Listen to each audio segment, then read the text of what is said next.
Jahi ani pancit tha kun mathoi kunitoi lajida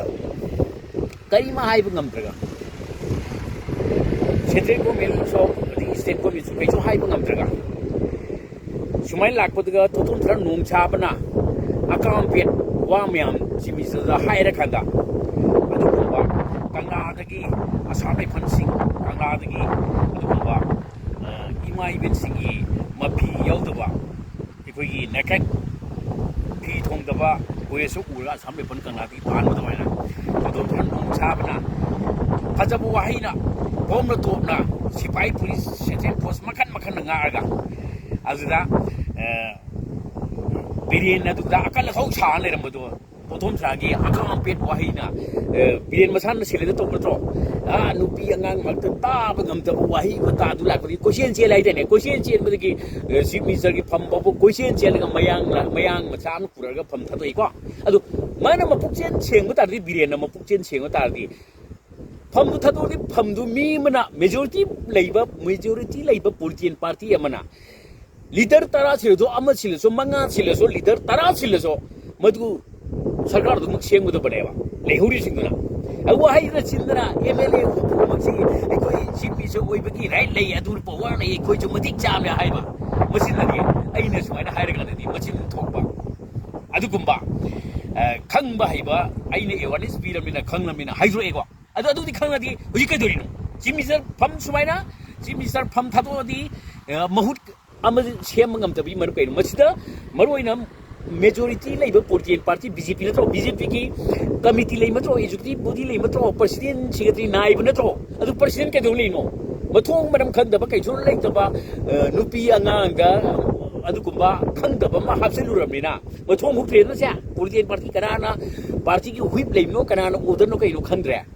Angang chathong di sana betul nak politician party, masih deh MLA ni kan leader ni bersing, minister ni kan leader bersing tu. Kali orang tu, si perjalanan oh ni nero, kangen na siya. Okay, macam macam ini lagi dah, क्षेत्र तक की lagi kita na pergi baru army क्षेत्र force macam tu. Tapi ni kan army lam ni simpun cai thok tu leader ka, masih dah lan matam dagi maitai pruji mutan mo holder berada tutum dan nongchar macam berlalu matam dah pagi ta matro uji jo pagi ta ham matro sarkar singbe jo sarkar singbe ya to si tak piro re hai bu sing sai uji ai mon sapu tong ni no je wa sak lo gi dai uji ai uji comment sing ge ba government ai sarkar sing ma kem to ge ba ai mon sapu to open ta aduga si sak song mi sar ai no mitara ni pn no mitara ni ngai ba chang matam je uji ni kai dori no parja me am ot nei bi ji ngai ba uji kun ngak pa me am Sipai polis ko tan talaga nupi angang sing ko tan talaga ai nan hydro secret post me am sina iram dam chita mukshan thandok trai do asigumba mukshan biren gumbagi adu kumba sigumba society ji koi na satharati noi gi MLA ne mantri ne na sipai ngak liba sing noi MLA ne liba sing noi kari aina sina da wat oi bagi kari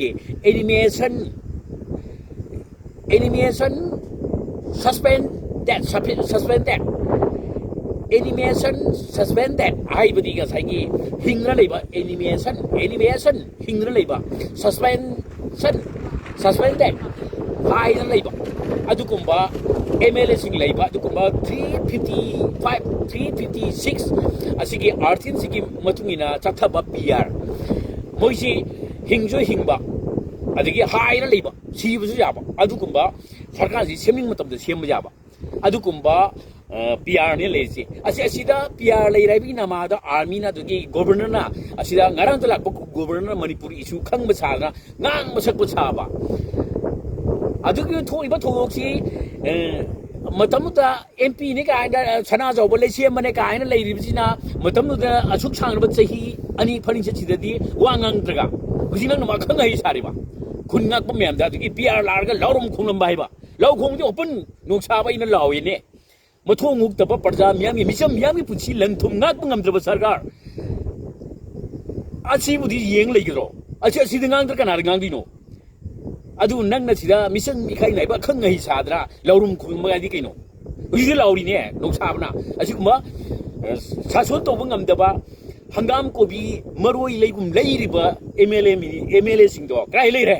ha leipak miam mi seba to busiro maram matuna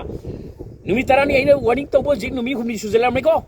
sing barong da kari la kari ये political party में हम नहीं रही ना national party ने का आए ना देखिए regional party ने का आए ना मथुम हुक्तबा party में हम कहीं दूरी नो